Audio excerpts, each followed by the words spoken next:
கோஷம் போட்டாம ராஜகண்ணப்பன் ஒழிக, திமுக ஒழிக, அது உண்மையிலே தவறான ஒரு விஷயம். ஏன்னா நம்ம நிகழ்வுல தமிழக முதல்வர் வராருங்க, நம்மளோட கோரிக்கை முன்வைக்கணும். அங்கே காமெடி மேலத்தி சகோதரி வந்து ஒரு கோஷம் போட்டுச்சு, வெளியேற்று பட்டியலை விட்டு வெளியேற்று அப்படின்னு. அது உண்மையிலே வரவேற்கக்கூடிய விஷயம். இப்போ தொடர்ந்து ஐயாவுடைய மணிமண்டபத்தை ரொம்ப சிரமப்படுத்திட்டாங்க. அதையும் நீங்கள் கேள்வி கேட்கல.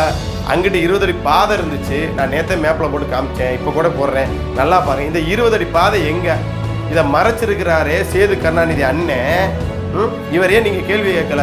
வரக்கூடிய பாதைகளில் இந்த 2 மாடி கட்டடத்தை எழுப்பணும், ஏன் ஐயாவுடைய மணிமண்டபத்தை மறைக்கணும்? அப்போ இதுலேருந்தே தெரியல எவ்வளோ சாதிய வண்ணத்தோட நடந்துக்கிறாங்க அப்படின்னு. எதுவும் தமிழக அரசால் எந்த அரசும் செய்யாத ஒரு வேலையை திராவிட முன்னேற்ற காலத்துலேருந்து ஒரு வேலையை செய்கிறாங்க. அதையும் அவர்களுக்கு மனம் இருந்தாலும் இங்கே சாதி வெறியோட்ட இந்த 3 பேர் நடந்துக்கிறான்னு நினைக்கும் போது ரொம்ப வருத்தம் அளிக்குது. அவங்களுக்கு நீங்கள் துணை புரியுன்னு நினைக்கும் போது இன்னும் ரொம்ப எங்களுக்கு வருத்தம் அளிக்குது. அதான்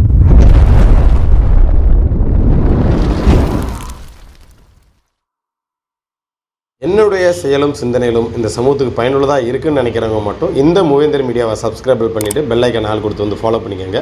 மூவேந்தர் மீடியாவுக்கு உதவணும்னு நினைக்கிற உறவுகள் கீழே கொடுக்கப்பட்டுள்ள வாட்ஸ்அப் நம்பருக்கு தொடர்பு கொள்ளுங்கள். நன்றி. என் தேவேந்திரகுல வேளாளர் சமுதாய உறவுகளுக்கும் தமிழ் சமூக உறவுகளுக்கும் என்னுடைய முதற்கண் வணக்கம்.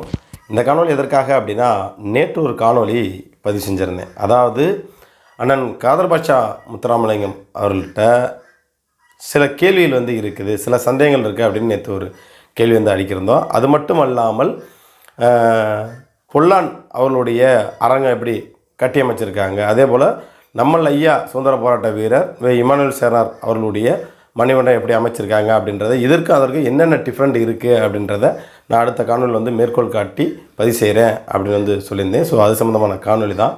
ஸோ நேற்று போட்ட காணொலிக்கு அண்ணன் காதர் பாட்சா முத்துராமலிங்கத்திற்கு ஆதரவாக நம் சமூகத்தை சார்ந்த அண்ணன்மார்களே முகநூலில் நிறைய விஷயங்கள் வந்து எழுதியிருந்தாங்க. குறிப்பாக சொல்லணும் அப்படின்னம்னா, நம்ம துரைமுருகன் அண்ணன் வந்து ஒரு ஆர்டிக்கல் மாதிரி வந்து எழுதியிருந்தாங்க, பார்த்தேன்.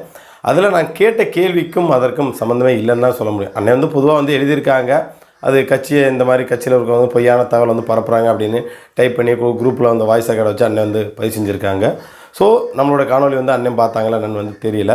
நான் மீண்டும் இந்த காணொலி வாயிலாக அதில் குறிப்பாக ஒரு 2 விஷயத்தை மட்டும் நான் கேட்கணும் வந்து நினைக்கிறேன். இதற்கு வந்து அண்ணன் துரைமுருகனோ இல்லை அந்த திமுகவில் இருக்கக்கூடிய ஏனைய பொறுப்பாளர்களோ பதில் சொல்கிறாங்களா அப்படின்றத பொறுத்திருந்து பார்ப்போம். அதற்கு முன்னாடி, அதாவது தமிழக முதல்வர் திரு மு.க. ஸ்டாலின் அவர்களை வந்து நம்ம போன காலையில் வந்து எந்த குறையுமே வந்து சொல்லலை. ஏன்னா அவருக்கு செய்கிறதுக்கு மனப்பான்மை இருந்தாலும் இதில் மேல்தட்ட அளவில் ஒரு அரசியல் வந்து நடக்குது. ஐயா இமானுவேல் சேனாருடைய இந்த மணிமண்டபத்தை வந்து சிரமப்படுத்தணும் சிலர் வந்து சூட்சமம் பண்ணியிருக்காங்க, சதி செஞ்சுருக்காங்க அப்படின்னு தான் போன காணொலியில் அண்ணன் காதர் பாட்சா முத்துராமலிங்கத்தையும், அதே போல் அண்ணன் சேது கருணாநிதியும், அப்புறம் முனிசாமிங்கிற ஏடிஎம்கேயில் இருக்கக்கூடிய மாவட்ட செயலாளர் அவரையும் நம்ம குற்றஞ்சாட்டி இவங்கெல்லாம் ஒரே கம்யூனிட்டியாக இருந்துக்கிட்டு இப்படி ஒரு வேலையை செஞ்சுட்டாங்க அப்படின்ற ஒரு குற்றச்சாட்டை வந்து வச்சுருந்தோம். ஏன்னா இது எல்லாமே அந்த மக்களுடைய, இந்த பகுதியில் இருக்கக்கூடிய மக்களுடைய ஒரு வழி வேதனையாக சொன்னதன் அடிப்படையில் தான் நம்ம வந்து இதெல்லாம். ஏன்னா நமக்கு எவ்வளோ பல தகவல் எப்படி தெரியும், அந்த பகுதியில் உள்ளவங்க இப்படிலாம் பண்ணுறாங்க, நீங்களே பாருங்கள் அப்படின்னா நம்ம பார்க்கும்போது தெரியுது. திட்டமிட்டு அந்த மணிமண்டபத்தை மறைக்கிற மாதிரி கட்டடங்கள் எழுப்புனது, அதற்கு முன்னாடி அந்த இடமே வந்து காலியாக கடந்தது, எல்லாமே வந்து நம்ம பார்த்தோம். அப்போ திட்டமிட்டே செஞ்ச சதியை பண்ணுறதான் போன காலில் வந்து பதிவு செஞ்சோம். சரி, முதல்ல விஷயத்துக்கு வந்துடும். அதாவது நிறைய பேர் தமிழக அரசு வந்து எல்லாத்துக்கும் சமத்துவமாக தான் வந்து செய்கிறாங்க, யாரையும் வந்து ஏற்றத்தாழ்வு வந்து பார்க்கல.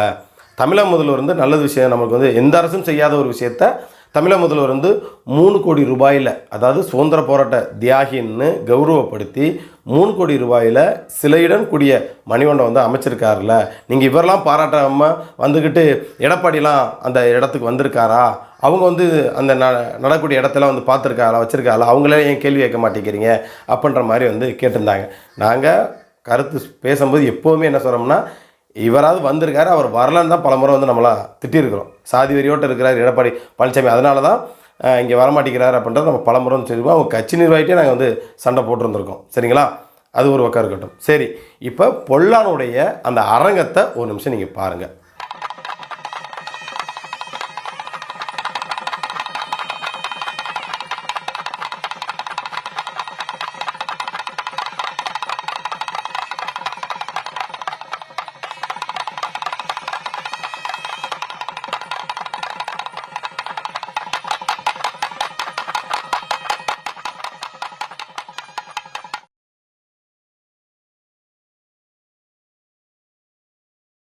இப்போ நீங்கள் பார்த்தது அதாவது பொல்லான் அவர்களுடைய அரங்கம் சிலை அதை நீங்கள் பார்த்தீங்க.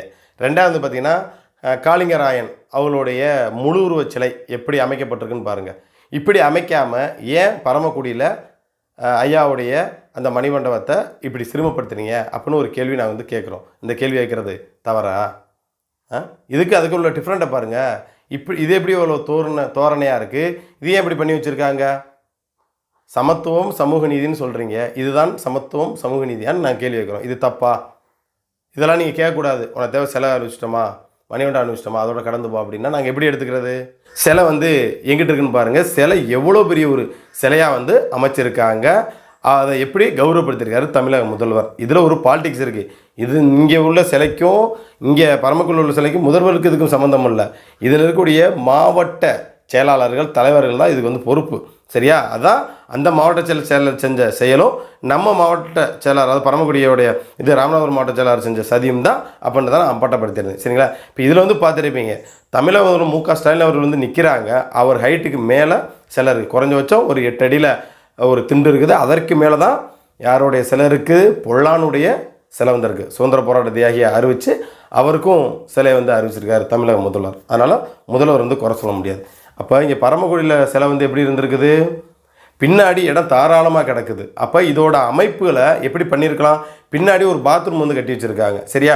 பாத்ரூமுக்கும் இந்த கட்டடத்துக்கும் இடைவெளி வந்து பார்த்திங்கன்னா குறைஞ்சபட்சம் ஒரு 10 அடிக்கு மேலே இருக்கும். சரிங்களா? அதுக்கப்புறம் அந்த பாத்ரூமில் வந்து அங்கிட்ட இடம் வந்து பார்த்திங்கன்னா குறைஞ்சபட்சம் ஒரு 10 அடி இடம் இருக்கும். அப்போ அந்த பின்னாடி பாத்ரூம் கட்டியிருக்காங்களா, அங்கிட்டு அட்லீஸ்ட் ஒரு 2 அடி அந்த செவத்து ஓரமாக கேப்பை விட்டுவிட்டு இந்த கட்டடத்தை கொஞ்சம் அங்கிட்டு கொண்டு இதில் ஒரு 8 அடி கிடச்சிருக்கும்.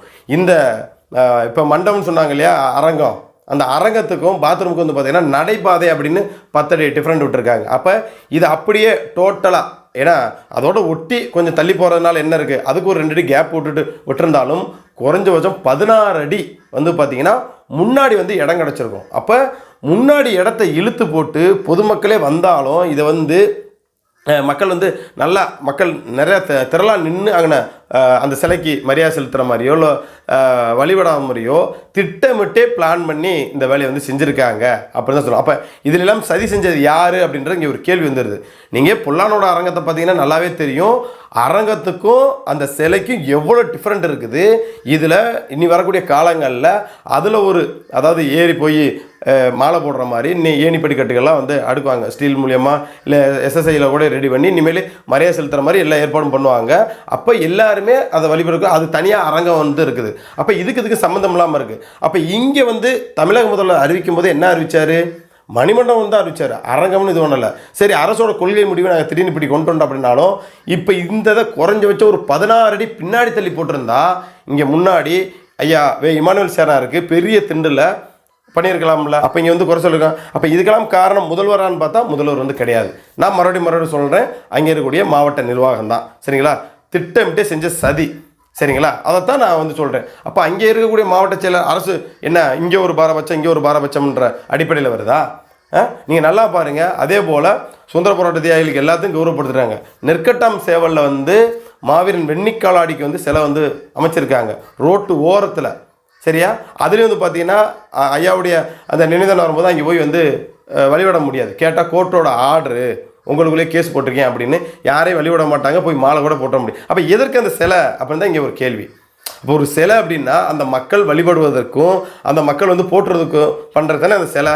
அப்போ நெற்கட்டம் சேவலில் யாரையுமே அலோவ் பண்ணல, எந்த அரசியல் கட்சிக்காரையும் அலோவ் பண்ணுறது, அது திமுகவோட அதிமுக பிஜேபி காங்கிரஸ் யாரையுமே அலோவ் பண்ணல. கேட்டால் கோர்ட்டரோட ஆர்டர் அப்படிங்க. அப்போ கோர்ட்டரோட ஆர்டர் அப்படின்னா எல்லாத்துலேயுமே காவல்துறை கோர்ட்டை ஆர்டரை வந்து பின்பற்றுதா?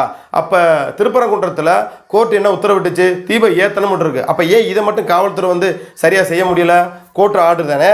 அப்போ இதை வந்து காவல்துறை வந்து சரியாக செய்யணும்ல. திருப்பரங்குன்றத்துலையும் யாரும் தீபம் ஏற்றிருக்கணும்ல. 2 முறை சொல்லியும் இன்ன வரைக்கும் ஏற்ற விடாமல் பண்ணியிருக்கு. அப்போ இதில் இருந்து என்ன தெரியுது அப்படின்னா எவ்வளோ பெரிய ஒரு அரசியல் நடக்குது அப்படின்ட்டு தெரியுதா? சரி, அந்த விஷயத்துக்கு அப்புறம் போகிறதுக்கு முன்னாடி இதுக்கு வருவோம்.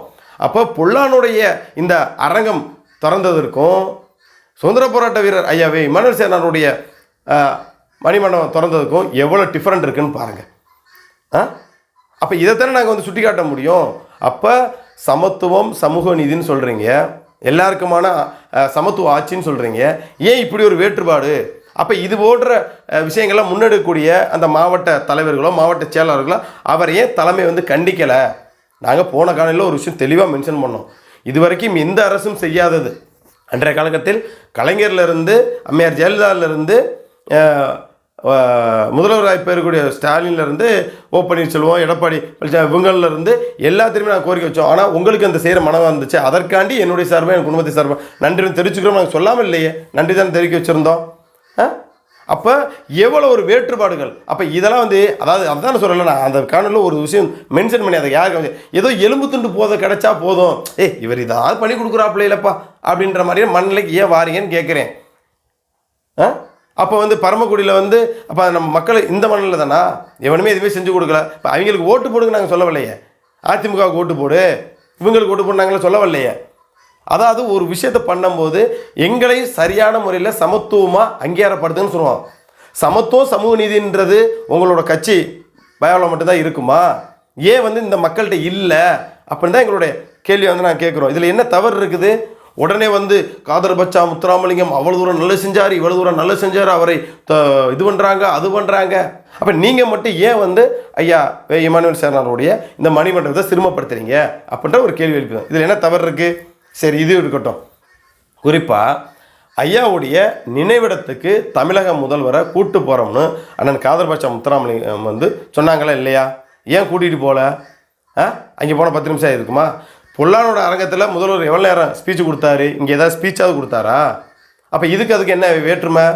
அப்போ அங்கே உள்ள மாவட்ட தலைவராக இருக்கட்டும், என்ன செயலாளராக இருக்கட்டும், எப்படி ஒரு கட்டமைப்பை கொண்டு வந்திருக்காங்க, அவங்களுக்கு அந்த உணர்வு இருந்திருக்குது. ஏன்னா அது அவங்க சார்ந்தவர் ஒரு வேளை இந்த அந்த கட்சியில் பொறுப்பில் இருக்காரா என்னன்னு நமக்கு தெரியலை. அப்போ அவங்களுக்கு இருக்கக்கூடிய உணர்வு இந்த ராமநாதபுரம் மாவட்டத்தில் ஏன் இல்லை? இந்த மக்களோட வாக்குகளை பெற்று தான் நம்ம வந்து ராமநாதபுரம் மாவட்டத்தோட பிரதிநிதியாக வந்து நம்ம இருக்கிறோம். இந்த மக்களுக்கு செய்யணும், இந்த மக்களோட ஓட்டு வேணும்னு நினச்சிருந்தா அண்ணன் காதர் பாத்திர முத்துராமலிங்கம் என்ன பண்ணியிருந்திருக்கணும்? இங்கே ஒரு ஸ்பீச்சு அவரை பற்றி அந்த இது வந்து பேசுகிறதுக்கு வாய்ப்பு கொடுத்துருக்கணும்ல, ஒரு 10 நிமிஷமாவது பேசியிருக்கணும்ல. கடைசி வரைக்கும் ஷெட்யூல் கொடுக்காதையா? என்ன காரணம்? புரோட்டோக்காலே வெளியிடலையே அண்ணன் காதர் பாட்சா முத்துராமலிங்கம். என்ன காரணம்? இதற்கு யாரும் போய் சொல்ல மாட்டேங்கிறீங்களா? என்ன காரணம்? சரி, ஐயாவுடைய நினைவிடத்துக்கு ஏன் வந்து தமிழக முதல்வர் வந்து அழைச்சிட்டு போகல அண்ணன் காதர் பாட்சா? கேட்டால் விமான உறுதிக்கு நேராச்சுனே திருப்பி அழைச்சிட்டு போகணும். என்ன காரணம்? நிறைய பேர் சொல்லலாம் அங்கே தேவையில்லாத கோஷம் போட்டாங்க அதனால வண்டி திரும்பிடுச்சுன்னா. அதெல்லாம் கிடையாது. அதற்கு முன்னாடி தான் இந்த நிகழ்வானது போய் வண்டி திருப்பி வந்ததுக்கப்புறம் தான் இந்த கோஷமே ஆரம்பித்தது.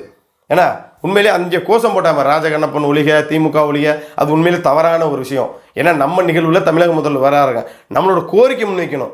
அங்கே காமினி மேலத்தி சகோதரி வந்து ஒரு கோஷம் போட்டுச்சு, வெளியேற்று பட்டியலை விட்டு வெளியேற்று அப்படின்னு. அது உண்மையிலே வரவேற்கக்கூடிய விஷயம். ஆனால் திமுக ஆட்சி ஒழிக ராஜகண்ணப்பன் ஒழிக இந்த மாதிரியான கோஷங்கள் நம்ம வந்து போடக்கூடாது. அங்கே வந்து இந்த அரசியல் பண்ணது உண்மையிலே எனக்கு வந்து ரொம்ப வருத்தத்தை வந்து ஏற்படுத்துது. ஏன் அப்படின்னா இது வேற ஒரு இடத்துல நம்ம வந்து காட்டலாம். இது நம்ம ஐயாவுடைய அவங்க கட்சி கூட்டம் நடத்துது, அவங்க கட்சி மீட்டிங் நடக்குது, அங்கே போய் வேணால் நீங்கள் இந்த கோஷம் வந்து போட்டிருக்கலாம். ஆனால் நம்ம ஐயாவுடைய மணிமண்டபம் திறப்பில் வரும்போது இந்த கோஷத்தை வந்து தவிர்த்திருக்கலாம். தவிர்த்துவிட்டு இல்லை வெறி பகுதியில் மணிமண்டபத்தை தவிர்த்து வேற எங்கிட்டாவது கூட நீங்கள் இந்த கோஷத்தை வந்து போட்டிருந்திருக்கலாம். ஆனால் அந்த இடத்துல பதிவு செஞ்சதுன்றது உண்மையிலே எனக்கு ரொம்ப வருத்தத்தை வந்து ஏற்படுத்துது. அந்த கோஷம் போட்டவரையும் காவல்துறை வந்து தேடுறதாக ஒரு செய்தி வந்தது. அது உண்மையாக போயான்னு தெரியலை. சரியா? அது யார் என்னன்னு விசாரிச்சுக்கிட்டு தேடுறதாக வந்து சொல்கிறாங்க. அது உண்மையாக போயான்னு தெரில. ஆனால் இந்த மக்களுடைய அந்த கோரிக்கையை தானே அந்த இடத்துல வச்சுட்டு இருந்தாங்க.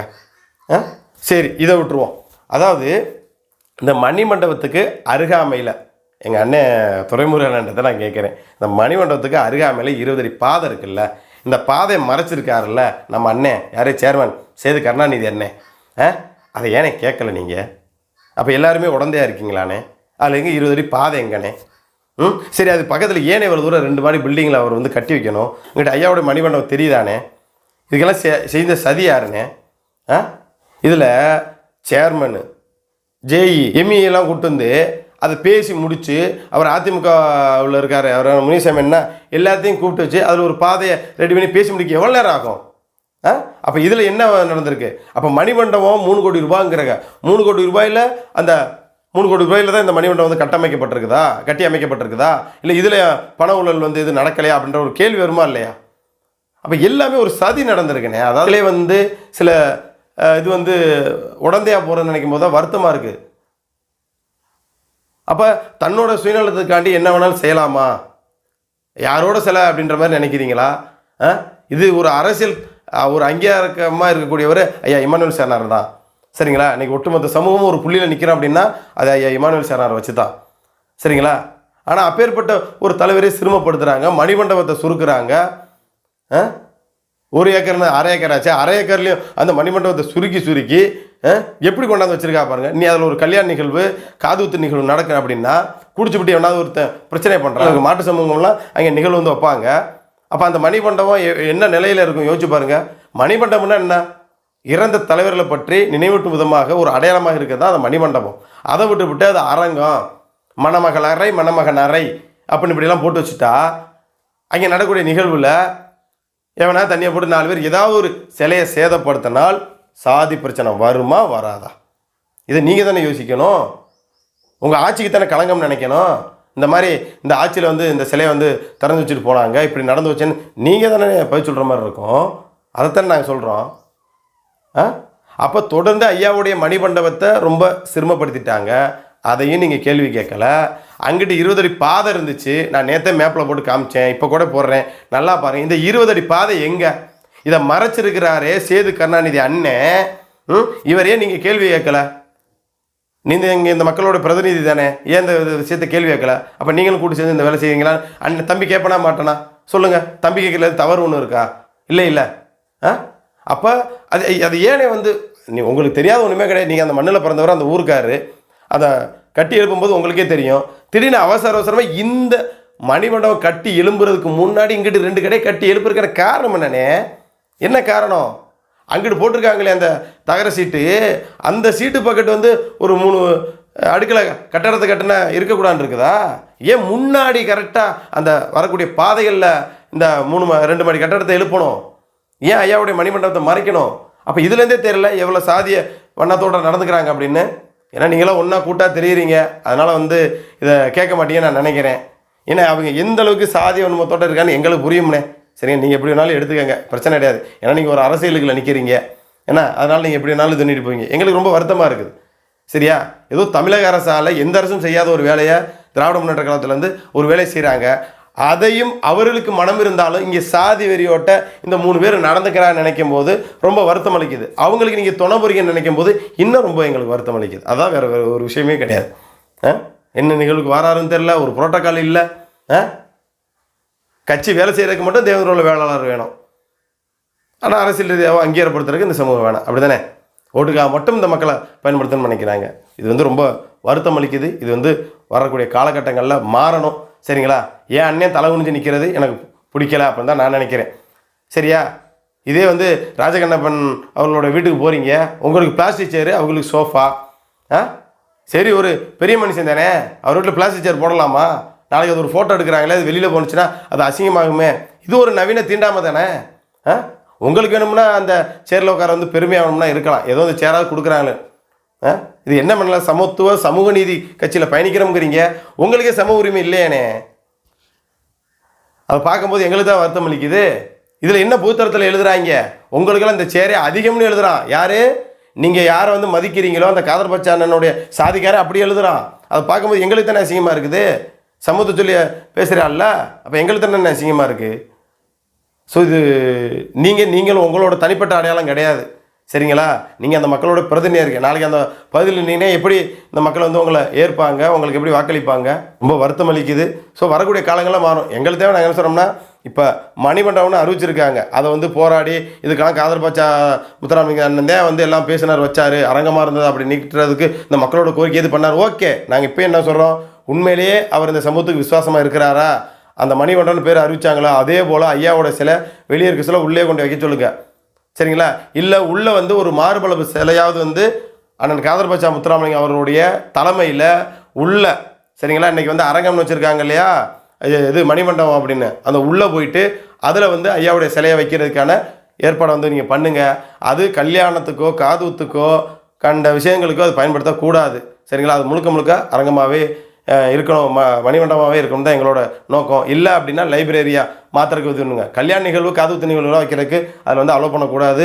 ஒன்றும் முடிஞ்ச மட்டும் லைப்ரரியாக மாற்றுங்க. சரிங்களா? ஒரு நூலகமாக மாற்றுங்க, வரவேற்கிறோம். அதே போல் அந்த 20 அடி பாதையை ஒதுக்கி கொடுக்கணுன்றதை இந்த காணொலி வாயிலாக அண்ணன் துரைமுருகனாக இருக்கட்டும், அண்ணன் காதர்பாட்சா முத்துராமலிங்கமாக இருக்கட்டும், அண்ணன் சேது கருணாநிதியாக இருக்கட்டும், இல்லை ஏடிஎம்கேவுடைய மாவட்ட செயலாளர் அண்ணன் முனியசாமியாக இருக்கட்டும், எல்லாரும் ஒரு முடிவெடுத்து நீங்கள் 3 பேர் எல்லாருமே சேர்ந்து ஒரு முடிவெடுத்தால் அதுக்கு ஒரு விடியால வரும்.